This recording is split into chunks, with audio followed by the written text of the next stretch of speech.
Hello, this is Lisa Adkins. Something I've been thinking a lot about are the roles in Agile. Agile Coach, Product Owner, and yes, even Agile Manager. They each have their place, their purpose, and they make or break an Agile team. This makes them vitally important. In my experience, teams get Agile. Comparatively, teams have a smooth time adopting Agile. It's these leadership roles that need a deeper exploration.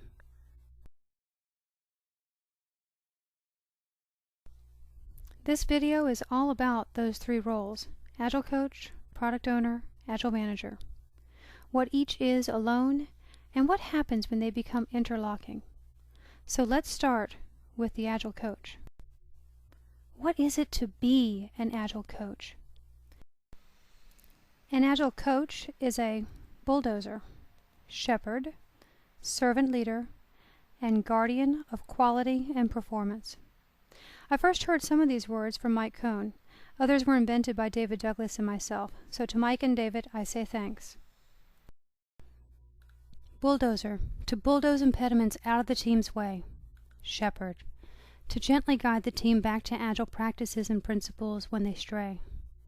Servant leader, to serve the team rather than the team serving you. Guardian of quality and performance, to examine both what the team produces and how they produced it, to help them tune the human system they are. The Agile Coach helps the team navigate unpredictable waters and adapt as things happen to them. Now let's turn our attention to the role of Product Owner. What is it to be a Product Owner?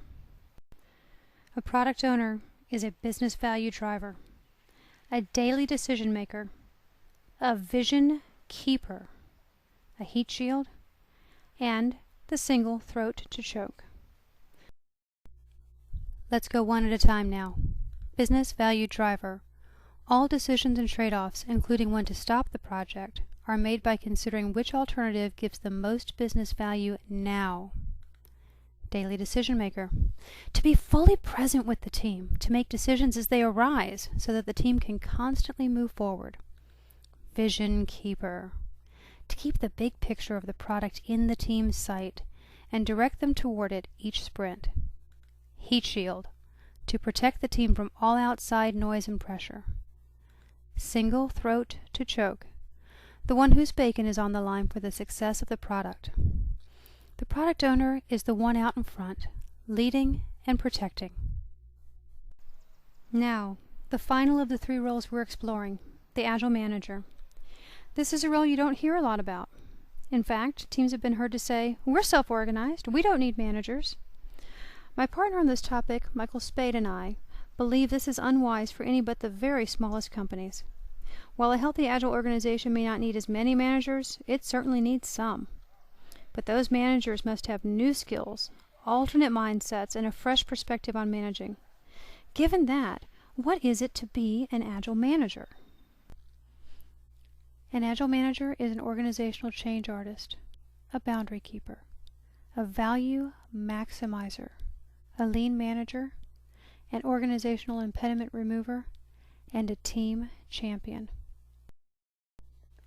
Organizational change artist, to guide an organization through Agile adoption and re-adoption.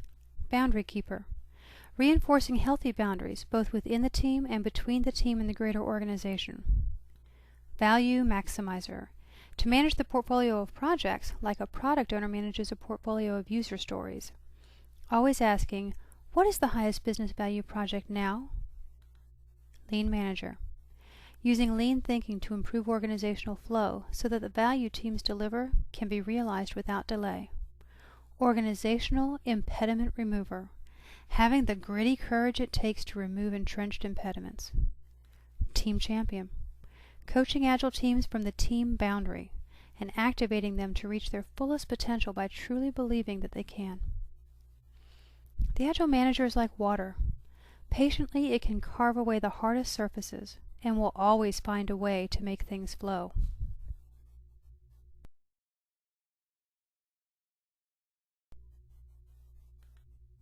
Each of these roles is complete and strong in itself, but not one of them stands alone.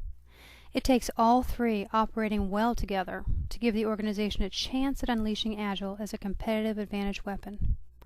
Let's take a gander at how they fit together. The shepherd of the team and the team servant leader. These are fully inside the Agile Coach role. The bulldozer, bulldozing impediments out of the team's way. This is the coach's role, but often the activity of bulldozing takes two, a coach and a product owner, stronger together. Being the guardian of quality and performance. The coach is fully focused on this from inside the team boundary, and the Agile Manager brings a different perspective from their role as coach at the team boundary. Both have observations to offer the team to help the team get better each time. Now let's look at the product owner, vision keeper, daily decision maker. These are clearly in the domain of the product owner. Same thing with single throat to choke. This is in the product owner's role too. Presumably, the product owner is someone who really cares about the product being developed, maybe even someone who will have to live with what the team produces. That's why they're the single throat to choke. They are the single person responsible for the product. Where the product owner interlocks with the Agile Manager is in their shared focus on achieving business value. They are business value drivers, allowing business value to be the single standard by which progress is measured. They also join forces to be organizational impediment removers, because organizational impediments are often the big ones that restrict value delivery. Although the product owner gets top billing for being the heat shield, it takes the Agile Coach, the product owner, and the Agile Manager all standing hip to hip to create a shield big enough and thick enough to be effective. Let's turn to the Agile Manager now. The Agile Manager has full responsibility for being the value maximizer, maximizing value across projects, and a lean manager, improving flow across projects. The Agile Manager is also the boundary keeper, ensuring healthy boundaries between the team and the coach and the product owner, as well as between the team and the wider organization. These three things are where the Agile Manager comes into full bloom. And while the Agile Manager is in the best position to be the organizational change artist, it takes the support from the Agile Coach to make this really work. They work together to move the organization through all the changes it will experience. Finally, all three roles have an element of team champion in them.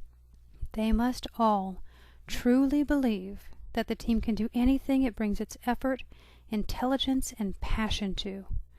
As team champion, all three roles look for ways to uphold the team and to help them believe in it too. Now you may argue with me about some of these. Maybe you think one of these characteristics belongs to all three, or to a different pair than I've shown here. Your experiences and perspectives are just as valid as mine, so I'll ask that we not allow the debate about categorization to overshadow the main point. It's this. The roles in Agile are interlocking. They are supportive to one another at some times, yin and yang, and full of dynamic tension at other times. They're meant to be this way. It's all for the sake of value delivery. There is always more to learn, and there are smart people in the Agile community creating new thoughts all the time. I encourage you to find your favorites. Here are a few things I've been fortunate to contribute to this community. To go one level deeper on the Agile Coach role, see the YouTube videos called The Road from Project Manager to Agile Coach. CricketWing.com is my blog. I think I have some good ideas, but the best thing about my blog is the wisdom others share, so be sure to read the comments. The Complete Agile Manager Workshop is a one-day exploration that helps managers understand their new role in the Agile world. I am very fortunate to co-lead this with Michael Spade. See a description of this course on my blog at CricketWing.com under Training Classes. Thank you for your time and for the learning I know will come from your comments on this video. This is Lisa Adkins. Goodbye for now.